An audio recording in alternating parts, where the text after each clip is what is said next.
This is Mahesh Soni, director Mahindra law institute. Rajasthan judicial services का examination जैसा कि आपको पता है कि 28 नवंबर को होना है अपना जयपुर और जोधपुर में। तो उसके लिए रैपिड रिवीजन सीरीज़ के अंदर मैं आपको एसआरए आज करवाऊंगा। तो एक ही वीडियो के अंदर मैं ट्राई करूंगा कि इस एक्ट को कवर कर लिया जाए। लिमिटेशन के रिगार्डिंग आपका एक लेक्चर आपको मेरे यूट्यूब के ऊपर मिल जाएगा, जिसका लिंक मैं आपको यहाँ पे इसी वीडियो के डिस्क्रिप्शन बॉक्स के अंदर प्रोवाइड करवा दूंगा। आज की वीडियो को without any wasting the time आप स्टार्ट कर देते हैं। यहाँ पे अभी एसआरए के एक लेक्चर को, एक ब्रीफ लेक्चर यहाँ पे मैं प्रोवाइड करवाने वाला हूँ, जिसके अंदर जो कीवर्ड्स होंगे आपके एग्जाम के पर्पज़ से, जैसा कि हरियाणा के पेपर में जैसे रहा है, तो 2018 का जो अमेंडमेंट है उसके ऊपर फोकस किया गया है जनरली। तो इस तरीके से जो भी मतलब कि जो वर्ड्स बनेंगे, अपने कीवर्ड्स जो भी रहेगा इस एक्ट के अंदर, जो आपके मेन प्रोविज़न है, जो अपने प्री पॉइंट ऑफ व्यू से जो इंपॉर्टेंट होगा उसको मैं यहाँ पे कवर करवा दूंगा। ज़्यादा मेंस के हिसाब से और डेप्थ में जाने की जरूरत नहीं है अभी। तो पहले पेपर निकाल लेते हैं पीटी, उसके बाद आप उसको अंदर मेंस के हिसाब से मैं आपको प्रॉपरली एक एक वीडियो यहाँ पे आपको मिल भी जाएगी, और कुछ टॉपिक अगर बचे होंगे तो उनको मैं प्रोवाइड करवा दूंगा। तो चलिए स्टार्ट करते हैं बिना किसी देरी से अपने स्पेसिफिक रिलीफ एक्ट 1963 को। तो जो एक्ट है इसके अंदर आपका एक्ट नंबर, सबसे पहले इसके अंदर क्वेश्चन उठता है आपका, तो वो जो एक्ट नंबर है वो आपका 47 यहाँ पे बात कर रहे हैं। तो जो 1963 का जो 47th एक्ट है वो आपका एसआरए है, और इसके अंदर जो भी एसेंट थी उसके रिगार्डिंग मिली है इस एक्ट को, वो आपकी 13 दिसंबर को मिली है, और 1 मार्च यहाँ पे आपको डेट मिल जाएगी किस दिन ये आपका एनफोर्समेंट में आया है। ये आपका डेट यहाँ पे है 1 मार्च 1964 को। तो ये एक्ट आपका एग्जिस्टेंस में आ गया था।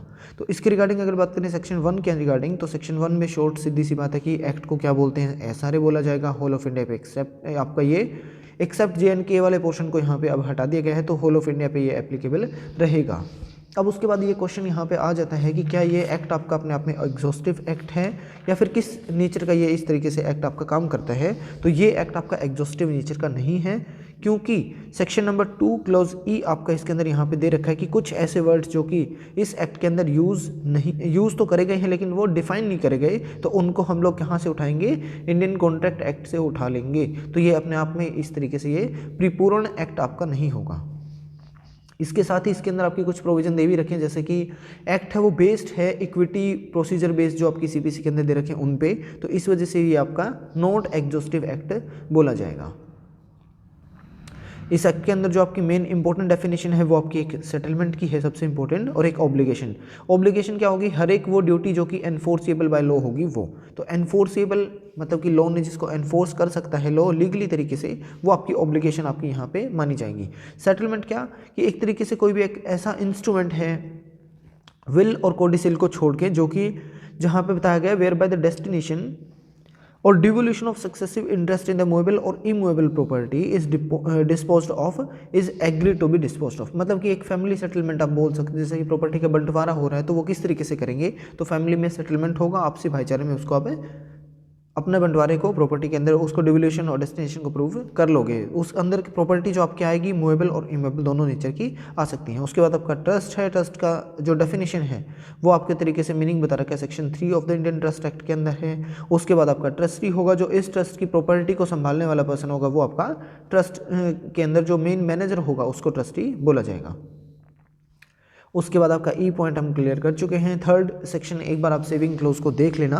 थर्ड के अंदर सिर्फ इतना बता रहा है कि जो आपके रजिस्ट्रेशन एक्ट के अंदर कुछ प्रोविजन है उनके ऊपर भी अप्लाई नहीं होगा, या फिर अदर पर्सन हो गए कुछ जिनको यहाँ पर डिप्राइव नहीं करा जाएगा। तो ये है सेक्शन 4 आपका इंपॉर्टेंट है, जिसमें से पीटी के अंदर क्वेश्चन पूछने के चांस बने रहते हैं, कि जहाँ पे ये बात कर रहे हैं कि ये एक्ट जो है वो एप्लीकेबल किस पे होगा, मतलब कि सिविल मैटर पे होगा या फिर पिनल प्रोविजन पे होगा। तो इसके अंदर बोलते हैं specific relief to be granted only for enforcing the individual civil rights only and not for enforcing the penal laws। penal laws के ऊपर ये applicable नहीं होगा। civil rights अब इंडिविजुअल की बात कर रहे हैं तो जनरल राइट आपके हर पर्सन के यहाँ पे इंक्लूड नहीं करे जाएंगे, ये बात हो रही है स्पेसिफिक किसी भी पर्सन की।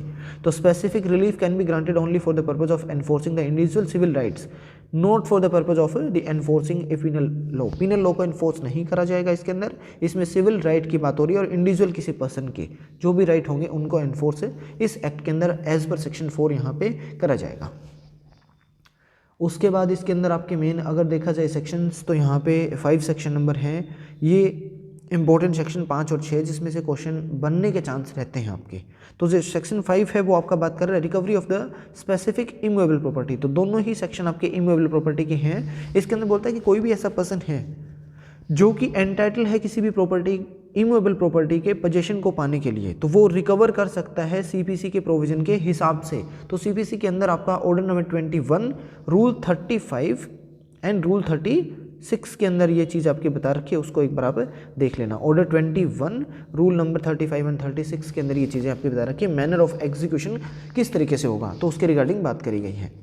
इसके अंदर आपकी एक चीज़ और आ जाती है कि मियर जो पोजेसरी टाइटल है वो गुड इनफ रहेगा to maintain the action under section 5 of the SRA. इसके अंदर मतलब कि आपको मेनली क्या प्रूव करना है, सेक्शन 5 के अंदर आपको टाइटल प्रूव करना पड़ेगा कि इस पर्सन का ये टाइटल बनता है, तो उसी पर्सन को यहाँ पे क्या करेंगे, वो उसको यहाँ पे आप उसका पोजीशन दिलवा दोगे, जिसको रेड विद करा जा सकता है सेक्शन नंबर जो आपका 9 सीपीसी है, उसके बाद आर्टिकल 65 है लिमिटेशन एक्ट का, उसके साथ भी इसको आप एक बार पढ़ लेना। तो मेनली सेक्शन के अंदर जो पूछा जाता है या तो नंबरिंग पूछेंगे, उसके बाद पूछेंगे किस पे बेस्ड है, तो ये आपका पोजेसरी या फिर ओनरशिप और अदर टाइटल के रिगार्डिंग आपकी बात हो रही है। उसके बाद आपका सीपीसी के अंदर कहाँ पे इसके प्रोविजन दे रखे हैं, तो ऑर्डर नंबर आपका 21, रूल 35 एंड रूल 36 रहेगा। 35 के अंदर डिक्री फॉर इमूवेबल प्रॉपर्टी रहता है, 36 के अंदर मैनर ऑफ एग्जीक्यूशन के रिगार्डिंग बता रखी चीज़ें। तो ये एक बार आप देख लेना, इतना इंपॉर्टेंट जो चीज़ थी उसके अंदर यही सारी चीज़ें आ जाती है। सेक्शन 5 के रिगार्डिंग आपके 12 साल का टाइम पीरियड लिमिटेशन पीरियड के अंदर आपको मिल जाएगा, वो भी आपकी चीज़ रहेगी। तो मतलब मेनली बात ये है कि बेटर टाइटल आपको प्रूव करना पड़ेगा सेक्शन 5 को प्रूव करने के लिए। उसके बाद आपका मेनली सेक्शन 6 आ जाता है। सेक्शन 6 आपका बात करता है suit by the person dispossessed of the immovable property. अगर इमूवेबल प्रॉपर्टी में से किसी भी पर्सन को यहाँ पे गलत तरीके से अगर उसको डिस्पोजेस कर दिया गया है, तो वो पर्सन यहाँ पे प्रॉपर्टी वापस ले सकता है अपनी, मतलब कि रिस्टोरेशन ऑफ द पोजीशन की बात यहाँ पे करी गई है। कोई भी पर्सन ऐसा जिसको यहाँ पे इमूवेबल प्रॉपर्टी में से बाहर निकाल दिया गया इलीगल तरीके से, मतलब किसी भी टेनेंट को आपने एक बार रूम पे रख लिया है या घर में रख लिया, तो उसको आप इलीगल तरीके से गुंडे 4-5 बुलाए उसके बाद बाहर निकाल दोगे, ऐसा कुछ नहीं चलेगा। लीगली तरीके से आप कोर्ट का सहारा लेंगे, उसके बाद उसको रिमूव कर सकते हैं। तो इसके अंदर बोलता है suit by the person dispossessed of the immovable property if any person is dispossessed without his consent. पहली चीज़ उसकी कंसेंट नहीं थी, वो बाहर निकलना नहीं चाह रहा था, उसके बाद भी उसको बाहर निकाला गया। और किस तरीके से, otherwise then in due course of law के पोर्शन को फॉलो ना करके आपने उसको बाहर निकाल दिया। ही और एनी पर्सन, या तो वो पर्सन जिसको बाहर किया गया, या फिर कोई भी ऐसा पर्सन जिसके through, any person through whom he has been in the position, जिसके थ्रू वो प्रॉपर्टी के अंदर पोजीशन में आया था। जैसे कि हस्बैंड के थ्रू वाइफ जो है वो उस घर में रह रही है और वाइफ को घर से बाहर निकाला गया, तो husband can also shoe the person जिसने उसको रिमूव करा, या फिर any person claiming through him by the shoot file करके रिकवर पोजीशन देयर ऑफ कर सकता है, नॉट विद स्टैंडिंग एनीथिंग, या फिर any other title that may be set up in such shoot. उसके अंदर आपका कोई भी टाइटल अदर है, वो आपका प्रूफ कैसे भी होता हो, लेकिन जिस पर्सन को रिमूव किया गया था, जो ए पर्सन है, वो जिसको रिमूव किया गया है उसको यहाँ पे राइट मिल जाएगा कि वो अपने वापस पोजीशन में जा सकता है। सेकंड के अंदर इसकी एक्सेप्शन बता रहा है कि किस किस सिचुएशन के अंदर वो केस फाइल नहीं कर पाएगा डिस्पोजिशन के बाद। तो डिस्पोजिशन होने के बाद 6 मंथ अगर उसने लैप्स कर दिए तो 6 महीने के बाद उसका शूट को यहाँ पे एक्सेप्ट नहीं करा जाएगा। दूसरा बोलता है अगर गवर्नमेंट ने वो ऐसा कुछ कर रखा है तो गवर्नमेंट के खिलाफ भी कोई शूट फाइल नहीं होगा। तीसरे के अंदर आपका बता रखा है कि इस तरीके के ऑर्डर के खिलाफ आपके इन चीज़ों के ऊपर आपकी कोई भी अपील जो है वो लाई नहीं करेगी। एनी ऑर्डर और degree passed in any shoot instituted under this section, इस सेक्शन के अंदर जो भी ऑर्डर या फिर आपकी डिग्री आएगी उसके ऊपर किसी भी तरीके की अपील है जो अलाउड नहीं करी जाएगी, ना ही उसके ऊपर आपकी रिवीजन लाई करेगी। तो इसका मतलब उसके ऊपर आप क्या चीज़ लगा सकते हैं, सॉरी रिव्यू भी नहीं लगा पाओगे, इसका मतलब यहाँ पे रिवीजन आप लगा सकते हो। तो अपील और रिव्यू आप यहाँ पे नहीं लगा सकते, तो इसका मतलब यहाँ पे अलाउड क्या हो जाएगा, आपका रिवीजन अलाउड हो जाएगा। जो कि सीपीसी के हिसाब से देखोगे तो 115 आपका दे रखा है सेक्शन नंबर, उसको एक बार जाके देख लेना, वहाँ पे आपको अलाउड कर दिया जाएगा। जो सेक्शन 6 है इसके अंदर 1-2 पॉइंट आपको और लिखने हैं कि ये आपका डील करता है स्पेशल रेमेडी से, या फिर आपकी समरी रेमेडी भी बोला जाता है। समरी रेमेडी किस सेक्शन के अंदर ये भी पूछी जा सकती है, स्पेशल रेमेडी किस सेक्शन के अंदर दे रखी है ये भी चीज़ आपकी पूछी जा सकती है। तो ये चीज़ें इसके अंदर मेनली ये चीज़ रहती है कि जिसके अंदर ये पूछा जाए सेक्शन में, या फिर एडिशनल सप्लीमेंट्री इस तरीके की चीज़ें भी इसके अंदर बोली जा सकती हैं। कई बार समरीली के बाद आप सप्लीमेंट्री भी कर सकते हो, एडिशनल भी कर सकते हो, या फिर स्पेशल रेमेडी भी सेक्शन 6 के अंदर प्रोवाइड करवा रखी है। इस सेक्शन को अपने पढ़ना किस सेक्शन के साथ है, एक 53A है टीपीए का, जिसके अंदर आप बात करते हो पार्ट परफॉर्मेंस की, उसके रिगार्डिंग भी आप साथ में पढ़ सकते हो, जिसके अंदर केस है एक चांद पर्दावतिया वर्सेस अनिल पंजवानी का केस है, एक बार उसको भी देख लेना। नंबरिंग है सिर्फ, चांद पर्दावतिया वर्सेस अनिल पंजवानी का केस है इसके अंदर आपकी, रीड विद सेक्शन 6 के साथ करने का। एक आपका केस है RC Indira Kumar private limited versus state of Odisha 1972 का केस है। इसका मैं आपको लिंक जो है इस केस के जो भी मतलब कि गूगल पे लिंक मिलेंगे या फिर जो कीवर्ड्स हैं इसके हेडिंग वगैरह है वो आपको मैं प्रोवाइड करवा दूंगा। मतलब RC Indira Kumar private limited versus state of Odisha के केस में क्या बताया गया कि position taken by the government था, तो सेक्शन 6 जो है वो बार लगा देती है कि वो पोजीशन बैक नहीं ले सकती गवर्नमेंट से, लेकिन वो सेक्शन 5 में जाके अपने बैटर टाइटल को प्रूव करके अपनी प्रॉपर्टी वापस रिकवर कर सकती है, जो कि यहाँ पे 4th क्लॉज के अंदर फॉल कर जाएगा। तो ये आपका जो केस है उसका नाम बता दूंगा, कहानी आपको बता दी मैंने कि गवर्नमेंट ने अगर छूट वो प्रॉपर्टी वापस ले ली है तो उस केस के अंदर क्या रहेगा कि वो रिकवर कर सकती है, अगर उसने बैटर टाइटल सेक्शन 5 में जाके प्रूव कर दिया तो उस केस में उसको वापस प्रॉपर्टी मिल सकती है। उसके बाद आपका सेक्शन 7 आ जाता है। 7 आपका बात करता है स्पेसिफिक आपकी मूवेबल प्रॉपर्टी के रिगार्डिंग, जो कि जनरली डील करी जाती है आपके सेल ऑफ गुड्स एक्ट के अंदर। तो जहाँ पे ये सेक्शन 7 है वो आपको बात करता है recovery of specific movable property. Special कोई आपकी अलग से प्रॉपर्टी है जिसके रिगार्डिंग जो डिक्री आएगी वो आपकी ऑर्डर नंबर 21 रूल नंबर 31 के हिसाब से रहेगी। सीपीसी के अंदर ऑर्डर 21 रूल 31 में यहाँ पे डील करी गई है।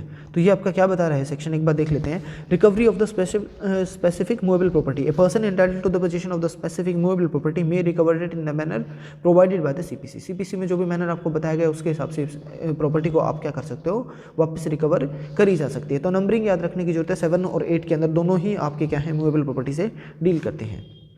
जो सेक्शन 8 है वो आपका बात करता है कि कब एक पर्सन को एंटाइटल करा जाएगा कि वो इमीडिएटली उस प्रॉपर्टी को यहाँ पे वो रिकवर बैक कर सकता है। मतलब कि एक ए पर्सन है जिसने प्रॉपर्टी बी को गलती से किसी और को दे दी है, तो ए पर्सन यहाँ पे इमीडिएटली रिकवर बैक करने के लिए वो आपका यहाँ पे क्या रहेगा, एंटाइटल रहेगा। तो ये आपके सेक्शन 8 के अंदर बता रखा है, एक बार देख लेते हैं नजर लगा के। मेनली आपका बात कर रहा है any person having the position और control of a particular article of the movable property or of which he is not a owner may be compelled specifically to deliver it to the person entitled to its immediate possession if any of the following cases। इन सारे cases के अंदर आपकी क्या चीज़ें हो रही कि वो पर्सन जो कि उस प्रॉपर्टी के पोजीशन में तो है लेकिन वो उसका ओनर नहीं है, तो जो रियल ओनर होगा उसको वो वापस करने के लिए यहाँ पे एक तरीके से लायबल रहेगा। तो जब कोई भी प्रॉपर्टी मतलब कि कोई ऐसा प्लेंटिफ है उसने अपनी प्रॉपर्टी किसी को अपने एजेंट या फिर ट्रस्टी के तौर पर जब उसको वापस दी थी प्रॉपर्टी, एजेंट या फिर ट्रस्टी के तौर पर उसने अपनी प्रॉपर्टी ट्रांसफ़र करी थी लेकिन वो वापस नहीं दे रहा है, तो उस केस के अंदर वो यहाँ पे क्या कर रहा है, सेक्शन 8 का सहारा ले सकता है। दूसरा बोलता है कि जब कोई भी जो आपका मनी में कॉम्पनसेशन है वो अफोर्ड नहीं करेगा एडिक्वेटली रिलीफ उस पर्सन को, अगर वो प्रॉपर्टी लॉस हो जाती है, मतलब कि ए जो ओनर है उसकी प्रॉपर्टी का अगर लॉस हो जाता है तो उसके लिए मनी जो पैसा उसके बदले में मिलेगा वो एक तरीके से यहाँ पे क्या है कि एक एडिक्वेट रिलीफ नहीं होगा। जैसे अपना बेयर एक्ट है, तो बेयर एक्ट अपने लिए उस लेवल की इंपॉर्टेंस रखता है जिसके बदले में अपने को अगर पैसे मिलते हो तो हम पैसे एक्सेप्ट नहीं करेंगे अगर आपने मार्क करके ढंग से पढ़े हुए हैं तो उस केस के अंदर, या फिर आपकी गर्लफ्रेंड ने आपको कोई गिफ्ट दे दिया हो तो उस केस के अंदर भी आपकी वो एक हो जाता है ना कि मेरे लिए इस चीज़ की कोई वैल्यू ही नहीं है। तो वैल्यू का ना होना एक तरीके से क्या है कि अनमोल जो चीज़ होती है तो वो चीज़, तो उस केस के अंदर भी प्रॉपर्टी आपको वापस मिलेगी। तीसरा बोलता है कि अगर वो गुड्स डिलीवर नहीं करोगे तो मुझे बहुत लॉस होगा और उसका जो डैमेज है ना आप मतलब एक तरीके से असर्टेन ही नहीं कर पाओगे। इस तरीके का लॉस हो सकता है जिसका असर्टेनेबल नहीं है, उसका लॉस इतना उस लेवल का हो सकता है। या फिर आपका लास्ट में है कि प्लेंटिफ की गलती से अगर वो प्रॉपर्टी डिफेंडेंट के पास चली गई है तो उसको वो वापस करनी ही पड़ेगी। जो डिफेंडेंट है वो अपने पास नहीं रख पाएगा क्योंकि वो उसका एक्चुअली एंटाइटल पर्सन नहीं है। तो ये यहाँ पे सेक्शन 8 के अंदर उसको इमीडिएट उसको प्रॉपर्टी वापस ट्रांसफ़र करनी पड़ेगी। उसके बाद आपका 9 सेक्शन है, उसके बाद एक बार देख लेना सेक्शन 9 जो है defence which are under the contract act, अगर उसी के अंदर आपकी बात करी गई है। और ये जो डिफेंस है वो किसको अवेलेबल होगा ये रिगार्डिंग यहाँ पे चीज़ बता रहा है। तो एक्सक्लूसिवली वॉइड कॉन्ट्रैक्ट के रिगार्डिंग यहाँ पे बात करी गई है और वॉइडेबल के रिगार्डिंग यहाँ पे नहीं है। और ये किसके रिगार्डिंग है, the person against whom the relief is claimed may plead by way of defence. तो मतलब कि डिफेंडेंट की बात यहाँ पे करी गई है। एक बार इसको अब देख लेना, नंबरिंग के हिसाब से इंपॉर्टेंट है, बाकी इंपॉर्टेंट नहीं है। सेक्शन 10 के अंदर एक मैंडेटरी एक तरीके से आपकी ड्यूटी इंपोज करी गई है कि कोई भी पर्सन जब कोर्ट में जाएगा कि मेरे इस कॉन्ट्रैक्ट को स्पेसिफिकली परफॉर्म कर दो, तो it is the duty of the court कि वो इसको स्पेसिफिकली परफॉर्म करेगा ही करेगा। लेकिन सेक्शन 11 का क्लॉज 2, 14, 16 और 20 इस सेक्शन के अंदर यहाँ पे क्या करें, बार लगाते हैं परफॉर्म के ऊपर। उनके लिए बोला गया कि जो भी आप जिसको परफॉर्म करवाना चाह रहे हो वो कॉन्ट्रैक्ट परफॉर्म या फिर एनफोर्स नहीं करवाए जा सकते अगर आपको यहाँ पे, तो उस केस के अंदर क्या रहेगा कि स्पेसिफिक परफॉर्मेंस की डिग्री भी आपको नहीं मिलेगी। मतलब कि ये चीज़ बता रहा है कि कोई ऐसा काम है जो इन सेक्शन में फॉल करता है जिसको स्पेसिफिकली एनफोर्स नहीं कर सकते, तो स्पेसिफिक परफॉर्मेंस की डिग्री भी आपको नहीं मिलेगी। अब इसके अंदर अगर देखा जाए तो if your case is not falling under these sections, it is the duty of the court कि आपको स्पेसिफिकली वो परफॉर्म करके देगा और उसके रिगार्डिंग आपकी डिग्री आपको पास करके दी जाएगी। तो पहले यहाँ पे जो 2018 से पहले अमेंडमेंट के अंदर आपकी क्या चीज़ थी, वहाँ पे मे वर्ड यूज था, तो कोर्ट की डिस्क्रिशन थी कि वो परफॉर्म करे या ना करे। लेकिन अब ये चीज़ क्या आ गई है, मैंडेटरी एक ड्यूटी लग गई है कोर्ट के ऊपर कि आपको वो परफॉर्म करके देनी पड़ेगी। तो इसके बाद हम लोग पढ़ के देख लेते हैं एक बार सेक्शन 11 का क्लोज 2, जिसके अंदर बता रहा है कि कोई भी ऐसा पर्सन जो कि ट्रस्टी है और अल्ट्रा वेरीज अगर उसने काम कर दिया तो उस केस के अंदर वो यहाँ पे स्पेसिफिकली परफॉर्म नहीं करवा पाएगा। मतलब जो ट्रस्टी है, मैनेजर है, उसको जितनी पावर दी गई थी उसको मिस यूज़ करके अगर उसने कोई प्रॉपर्टी या फिर कोई और अदर डीलिंग कर ली है तो उस केस के अंदर अगर ब्रीच हो जाता है तो उस केस के अंदर वो स्पेसिफिकली परफॉर्म नहीं करवा पाएगा। नेक्स्ट सेक्शन आपका 11 के बाद 14 आ जाता है। एक बार 14 देख लेते हैं। 14 आपका बात कर रहा है कॉन्ट्रैक्ट नॉट स्पेसिफिकली एनफोर्सिएबल। कुछ कॉन्ट्रैक्ट ऐसे हैं जिनको स्पेसिफिकली परफॉर्म आप नहीं करवा पाओगे, स्पेसिफिकली उसको एनफोर्स नहीं करवा सकते।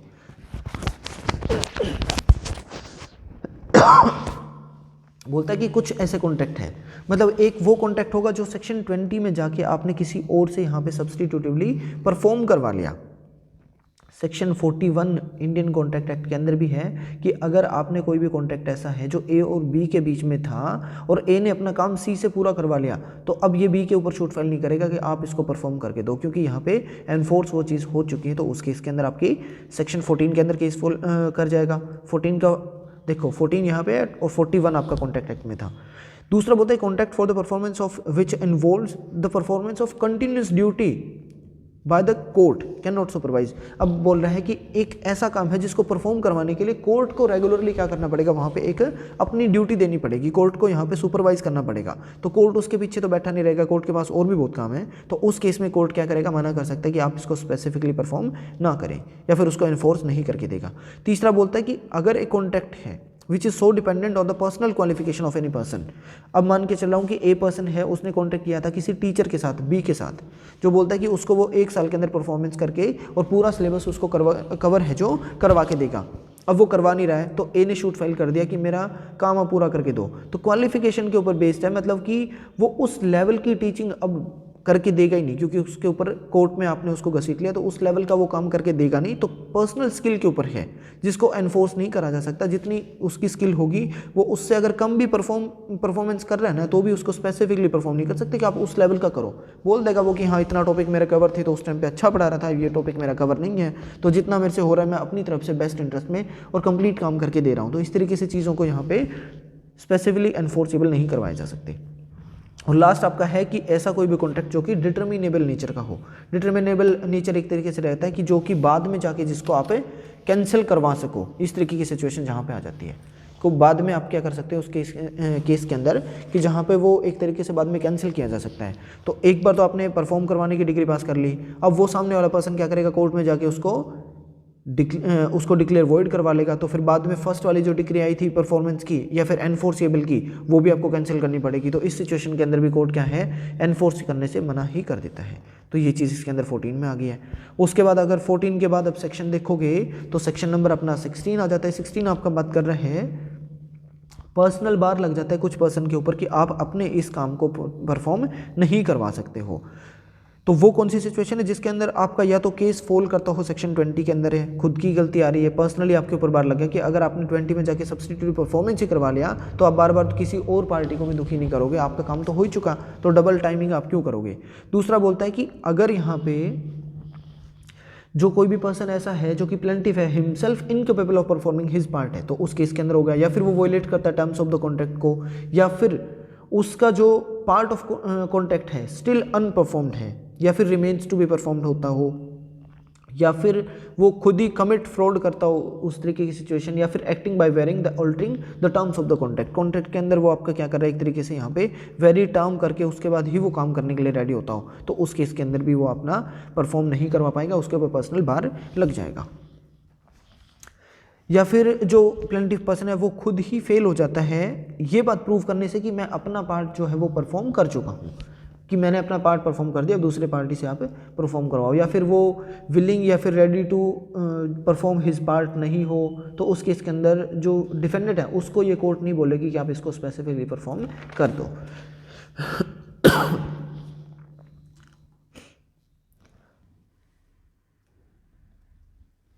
उसके बाद आपका सी के अंदर एक और पॉइंट आ जाता है कि जहाँ पे आपकी मनी से रिलेटेड कुछ चीज़ें आपकी इन्वॉल्व हो, जहाँ पे कॉन्ट्रैक्ट के अंदर मनी पेमेंट का इन्वॉल्व हो रखा हो, तो प्लेंटिफ के लिए जरूरी नहीं होगा कि स्पेसिफिक परफॉर्मेंस करवाने के लिए एक्चुअल में मनी टेंडर करे वो डिफेंडेंट को कि ले ये पैसे ले जा और परफॉर्म करो आप। तो जो पैसे हैं ना वो कोर्ट के अंदर भी आपके डिपॉजिट करवाने की जरूरत नहीं है, अगर वहाँ पे कोर्ट के डायरेक्शन नहीं आई हो तो उस केस के अंदर है। और सेकंड आपका बोलता है कि अगर भी ये प्रूव कर रहा है कि मैंने अपना पार्ट जो है वो परफॉर्म कर दिया, पूरी पेमेंट कर दी है या देने को मैं रेडी हूँ, तो इट इज़ सफिशिएंट, तो उस केस के अंदर कोर्ट क्या करेगी, can order for the specific performance in such A situation, उस सिचुएशन के अंदर आपका यहाँ पे ऑर्डर आ सकता है। तो ये आपका सेक्शन 16 था। उसके बाद सेक्शन 20 पे आ जाते हैं एक बार, क्योंकि उनकी एक कंप्लीट यहाँ पे एक चेन है, उसको पहले आपका कंप्लीट कर लेना चाहिए। अब ये 20 आपका बात कर रहे हैं substituted performance of the contract, contract की सब्सटीट्यूटेड परफॉर्मेंस। ये आपका सब्सटीट्यूट किया गया था 2018 के अमेंडमेंट में, और हरियाणा जुडिशरी के अंदर भी इसके ऊपर क्वेश्चन पूछा जा चुका है कि किस सेक्शन में ये चीज़ बता रहे हैं। तो बोलता है कि इंडियन कॉन्ट्रैक्ट एक्ट के प्रोविजन के अंदर अगर ऑल्ट्रेशन नहीं की गई है तो एज इट इज़ रखे गए हैं अगर ये चीज़, तो उनके साथ कोई भी छेड़छाड़ी नहीं करी गई, मतलब कि इंडियन कॉन्ट्रैक्ट एक्ट के जो भी प्रोविजन है वो एज इट इज़ रखे गए हैं without prejudice to the generality of the provision contained in ICA 1872 and except as otherwise agreed upon by the parties where the contract is broken due to the non performance of promise by any party। किसी भी party ने अपने promise को non performance की वजह से अगर contract को ब्रीच कर दिया है, the party who suffer bye such breach shall have the option of substituted performance through the third party. Third party से मतलब ए बी का कॉन्ट्रैक्ट था और बी पर्सन ने यहाँ पे कॉन्ट्रैक्ट को ब्रीच कर दिया, तो ए कैन हैव द राइट, ए के पास राइट रहेगा कि वो अपने कॉन्ट्रैक्ट को सी से परफॉर्म करवा सकता है बाय हिज ओन एजेंसी और रिकवर द एक्सपेंसेस और द कॉस्ट, जो भी उसके एक्स्ट्रा खर्चे लगेंगे उन सबको यहाँ पे वो क्या करेगा, जो ब्रीच करने वाली पार्टी है बी उससे यहाँ पे रिकवर कर लेगा। सेकंड बोलता है no substituted performance of the contract under subsection 1 shall be undertaken unless the party who suffer such breach has given a notice in writing. मतलब कि ए पर्सन पहले क्या करेगा, 30 दिन का नोटिस बी को देगा कि अगर अगले 30 दिन के अंदर आपने परफॉर्म नहीं करा तो मैं जाके सी से परफॉर्म करवा लूंगा, तो ये उसको नोटिस देना पड़ेगा। फिर बोलता है provided that the party who suffer such breach shall not be entitled to recover the expenses and cost unless he has got the contract performed through a third party और हिज ओन एजेंसी। अगर वो third party से जब तक कि वो नहीं perform करवा लेता, मतलब एक दिमाग में आ जाता है ना कि बी ने काम नहीं करके दिया तो चलो छोड़ो मैं काम ही नहीं करवाता जी किसी से भी और इससे पैसे रिकवर कर लेता हूँ, तो ये उसके अलाउड नहीं होगी जब तक वो सी पर्सन से यहाँ पे परफॉर्म नहीं करवा लेता, तब तक यहाँ से कोई भी कंपनसेशन उसको नहीं मिलेगा। ये भी इसके अंदर पॉइंट दे रखा है। थर्ड आपका ये बोल रहे हैं, उसके बाद आपकी मेन चीज़ यहाँ पे बोल रहे हैं कि where the party suffering the breach of the contract has got the contract perform through a third party और by his own agency not giving after giving the notice he shall not be entitled to claim relief of the specific performance against the party in breach. अगर आप उसने notice देने के बाद उसको perform करवा लिया तो मेन पार्टी से आप परफॉर्म करवाने की जरूरत नहीं रह गई है। और फोर्थ बोलता है nothing in this section shall prevent the party who suffer the breach from claiming the compensation from the party in breach, मतलब कि कंपनसेशन क्लेम भी वो कर सकता है, ये भी उसका राइट रहेगा एज इट इज़। ये आपके मेन सेक्शन यहाँ पे प्रूव हो गए हैं। उसके बाद सेक्शन 12 पे चलते हैं एक बार। 12 आपका बात करता है specific performance of the part of the contract की रिगार्डिंग बात कर रहे हैं कि पार्ट जहाँ पे जितना भी अनफोर्सिबल होगा उसको परफॉर्म करवा देंगे और बाकी जो भी पार्ट बचेगा उसके रिगार्डिंग क्या करेगा वो कंपनसेशन क्लेम कर लेगा। यही चीज़ इसके अंदर मेन दे रखी है और इतना एज सच इसके अंदर कुछ नहीं है। एक के अंदर ये बता देगा कि एक बिगर पार्ट है, ये पूरा कंप्लीट पार्ट है जिसमें से इतना परफॉर्म कर सकते हैं और ये परफॉर्म नहीं हो सकता, तो इसके लिए कंपनसेशन। दूसरा एक क्लोज आएगा जिसके अंदर आपका क्या बात करेगा कि ये वाला जो पूरा पार्ट है वो आपका परफॉर्म करने के लिए बोल रहे हैं। ये कंप्लीट पार्ट था जिसके अंदर इतना पार्ट परफॉर्म कर रहा है, इतना नहीं कर रहा, तो इसके लिए यहाँ पे क्या करेगा वो कंपनसेशन क्लेम कर लेगा। एक सिंपल सी रीडिंग आप सेक्शन की ले सकते हो, बाकी नंबरिंग के लिए इंपॉर्टेंट है, बाकी ज़्यादा इंपॉर्टेंट सेक्शन ये आपका नहीं है, छोड़ भी सकते हो, मतलब कि एक ओवर रीडिंग ले लेना पीटी के हिसाब से, ज़्यादा इंपॉर्टेंट नहीं रहेगा। 13 सेक्शन आपका राइट ऑफ द परचेजर और lessee against the person with no title और इम्परफेक्ट टाइटल, मतलब कि ऐसा कोई भी पर्सन है जिसका कोई राइट नहीं है उसकी प्रॉपर्टी के ऊपर, फिर भी वो प्रॉपर्टी के अंदर क्या चाह रहा है वहाँ पे कि वो प्रॉपर्टी बेची किसी और को है, तो उस केस के अंदर यहाँ पे क्या रहेगा कि उसके क्या टाइटल रहने वाले हैं। सेक्शन 13 के अंदर राइट्स की बात हो रही है, जो परचेजर और लेसी है जिसके पास वो प्रॉपर्टी गई है उनके रिगार्डिंग। तो देखिए क्या बोल रहे हैं, where a person contract to sell और लेट सर्टेन इमूवेबल प्रॉपर्टी, कोई भी ऐसा पर्सन है जिसने अपनी प्रॉपर्टी बेच दी है या फिर अपनी प्रॉपर्टी को यहाँ पे क्या किया, किसी को लेट आउट कर दिया, तो उस केस के अंदर, और वो पर्सन लेट आउट कर रहा है जिसके पास कोई भी टाइटल नहीं था या फिर इम्परफेक्ट टाइटल था, तो उस केस के अंदर जो परचेजर और लेसी होगा उसके पास कुछ सर्टेन आपके फॉलोइंग राइट्स उसके पास रहने वाले हैं। तो ये कौन कौन से राइट इसके अंदर है एक बार देख लेते हैं यहाँ पे। तो बोलता है इफ द वेंडर और the lessor has subsequently to the contract acquired any interest in the property, अगर वेंडर जो पर्सन है या फिर लेसर जो पर्सन है उसने अगर बाद में बेचने के बाद प्रॉपर्टी के बाद उसने उसके ऊपर कोई भी अगर राइट एक्वायर कर लिए हैं प्रॉपर्टी के अंदर या फिर इंटरेस्ट उसका आ गया है, द परचेजर और द लेसर, लेसी जो होगा पर्सन या फिर जो परचेजर है वो may compel him to good the contract out of such interest, मतलब कि जिस टाइम पे बेचा था उस टाइम पे उसके पास कोई टाइटल नहीं था, 1 तारीख को बेच रहा है उस टाइम पे कोई टाइटल नहीं है, 2 तारीख को उसके पास बेचने के बाद यहाँ पे टाइटल आ चुका, तो जो पर्सन जिसने वो प्रॉपर्टी खरीदी थी वो कंपेल कर सकता है इसको कि आप मेरे को एक गुड टाइटल ट्रांसफर कर दो। ये इसके अंदर आपकी दे रखी चीज़। सेकंड बोलता है where the concurrence of such person other person is necessary for validating the title, मतलब टाइटल को वैलिड करने के लिए किसी अदर पर्सन की यहाँ पे कंसेंट का लिया जाना जरूरी हो, तो उस केस के अंदर they are bound to concur at the request of the vendor और लेसर, लेसर और वेंडर की रिक्वेस्ट पे अगर वो पर्सन यहाँ पे बाउंड है कि उसको कंसेंट देनी है, तो जो परचेजर और आपका लेसर होगा, लेसी होगा, वो कंपेल कर सकता है इस वाले पर्सन को कि आप यहाँ से कंसेंट ऑब्टेन करके दो। तो यही इसके अंदर चीज़ आपकी बता रखी है। थर्ड बोलता है where the vendor professes to sell unencumbered property, मतलब कि बेचने वाला प्रॉपर्टी पर्सन रिगार्डिंग प्रॉपर्टी बोलता है कि ये जो प्रॉपर्टी हमारी है उसके ऊपर किसी तरीके से कोई भी चार्ज वगैरह कोई भी चीज़ आपकी क्रिएट नहीं करी गई है, but the property is mortgaged for an amount not exceeding the purchase money, the vendor has in fact only a right to redeem it, मतलब अगर कोई भी ऐसी चीज़ सिचुएशन आ रही है जिसके अंदर आपकी क्या चीज़ हो रही है कि एक तरीके से कोई भी प्रॉपर्टी किसी अदर पर्सन को उसने बेच दी और बेचने के टाइम वो बोलता है कि इसके ऊपर कोई चार्ज नहीं है, लेकिन वो एक्चुअल में क्या थी, प्रॉपर्टी मॉर्गेज कर रखी है और मॉर्गेज का जो अमाउंट है वो एक्सीड नहीं करता परचेज से ज़्यादा, परचेजिंग मनी मान के चल रहा हूँ कि 4,000 रुपये हैं और जो मॉर्गेज का रखी है वो यहाँ पे उसने 3600 रुपये में कर रखी है, तो 400 रुपये का यहाँ पे डिफरेंस आ रखा है, तो वो चीज़ यहाँ पे दे रखी है। mortgage for an amount not exceeding the purchase money and the vendor has in fact only a right to redeem it, जो आपका वेंडर है उसका सिर्फ राइट यहाँ पे रिडीम करने का है, तो उस केस में the purchaser may compel him to redeem the property, mortgage property and to obtain a valid discharge and where the necessary also a conveyance from the mortgagee, mortgagee को भी बोल सकता है कि ये प्रॉपर्टी आप ट्रांसफर करके इसको दे दो ताकि ये प्रॉपर्टी मैं अपने पास ले लूँ।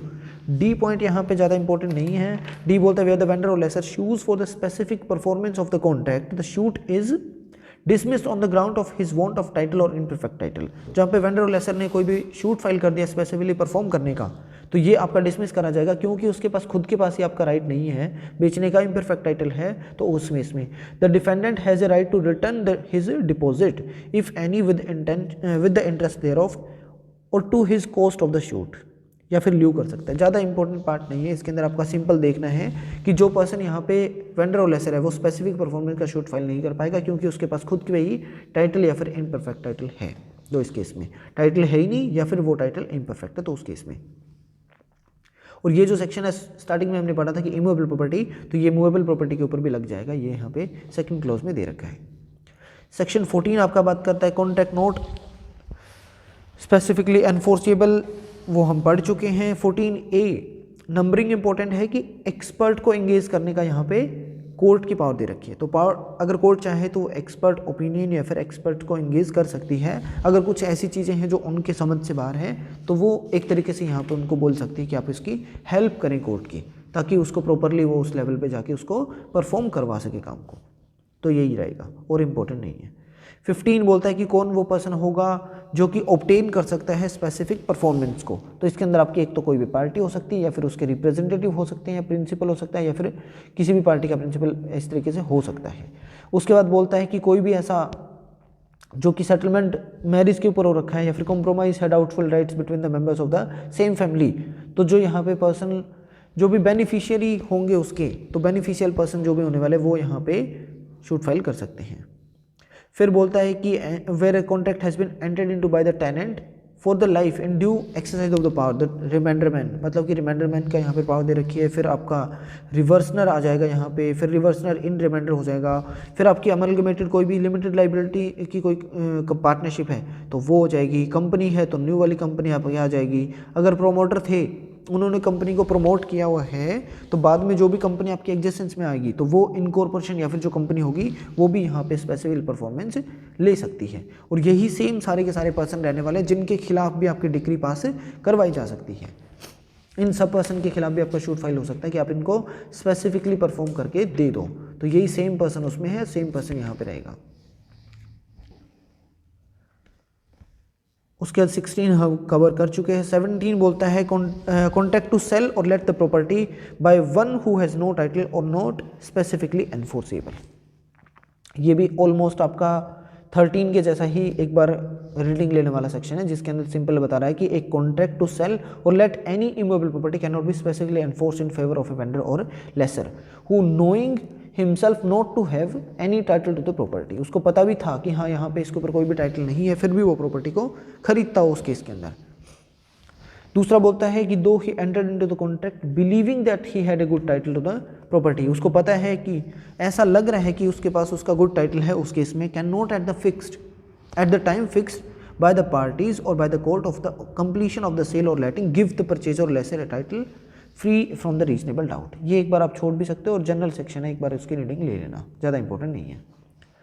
18 बोलता है non enforcement except with the variation, मतलब कि कुछ काम ऐसे हैं जिनको एनफोर्स तो करा जा सकता है लेकिन वो क्या रहेगा, नॉन एनफोर्समेंट की बात करता है। तो where a plaintiff seeks specific performance of a contract in writing to which the defendant set up a variation, इसके अंदर आपकी वेरिएशन के बिना जहाँ पे इसको परफॉर्म नहीं करा जा सकता, इस तरीके की चीज़ इसमें बताई गई है कि अगर उसको परफॉर्म करवाना है तो पहले आपको कुछ वेरिएशन इसके अंदर करनी पड़ेगी, मतलब कुछ ऑल्ट्रेशन करना पड़ेगा। तो रिटन कॉन्ट्रैक्ट को जो स्पेसिफिक परफॉर्मेंस के लिए जब प्लेंटिफ शूट फाइल कर रहा है तो जिसमें डिफेंडेंट ने कुछ वेरिएशन या फिर आपकी ऑल्ट्रेशन चेंज कर दी है, सेटअप कर दी, तो ये क्या रहेगा यहाँ पे, तो ये एक तरीके से प्लेंटिफ जो पर्सन है वो आपका स्पेसिफिक परफॉर्मेंस को नहीं करवाएगा। तो एक तरीके से इसको एक नंबरिंग के हिसाब से आपको पढ़ना है, ज़्यादा इंपॉर्टेंट ये भी नहीं है। 19 बोल रहा है रिलीफ अगेंस्ट द पार्टीज, आपको जो पहले बताया था वही चीज़ रहेगी इसके अंदर कि किस किस के खिलाफ आप ये यहाँ पे शूट फाइल कर सकते हो। 20 आपका कवर्ड हो चुका है। 20A ये नंबरिंग के हिसाब से आपका इंपॉर्टेंट है कि इंफ्रास्ट्रक्चर प्रोजेक्ट से रिलेटेड आपका नया सेक्शन है जो वो इंक्लूड किया गया है 2018 में। 20A सेक्शन नंबरिंग है। उसके बाद इन सब कामों को, इंफ्रास्ट्रक्चर वाले सारे कामों को कंप्लीट करने के पर्पज से स्पेशल कोर्ट यहाँ पे एस्टेब्लिश किए गए हैं, स्टेट गवर्नमेंट ने कर रखे हैं, और with consultation of the high court का जो चीफ जस्टिस है उसके साथ। तो जो भी आपके सिविल कोर्ट होंगे उनको उसने क्या किया, स्पेसिफिक यहाँ पे एक स्पेशल कोर्ट बना दिया ताकि वो इंफ्रास्ट्रक्चर के जो प्रोजेक्ट उनको पूरा कर सके। तो 20B इंपॉर्टेंट। 20C जितना हो सके जल्दी उस केस को यहाँ पे 12 महीने के अंदर डिस्पोजल ऑफ करने का यहाँ पे वो ट्राई करेंगे। अगर 12 महीने में नहीं कर पाते तो फिर भी यहाँ पे 6 महीने प्लस में दिए जाएंगे, तो 12 + 6 टोटल 18 महीने के अंदर उस केस को यहाँ पे क्या करना है, डिस्पोजल ऑफ कर देना है। तो ये आपके सेक्शन नंबर 20 तक मैंने कवर करवा दिए। वीडियो बहुत लंबी हो रही है इसलिए एक सेकेंड पार्ट के अंदर मैं इसको कंप्लीट करवा दूंगा। दूसरे पार्ट के लिए चैनल को सब्सक्राइब करके रखें और बेल आइकन को प्रेस करके रखें ताकि सेकंड वीडियो जब भी आपके सामने आए तो आप इसको नोटिफिकेशन आपको मिल जाए। Thank you so much.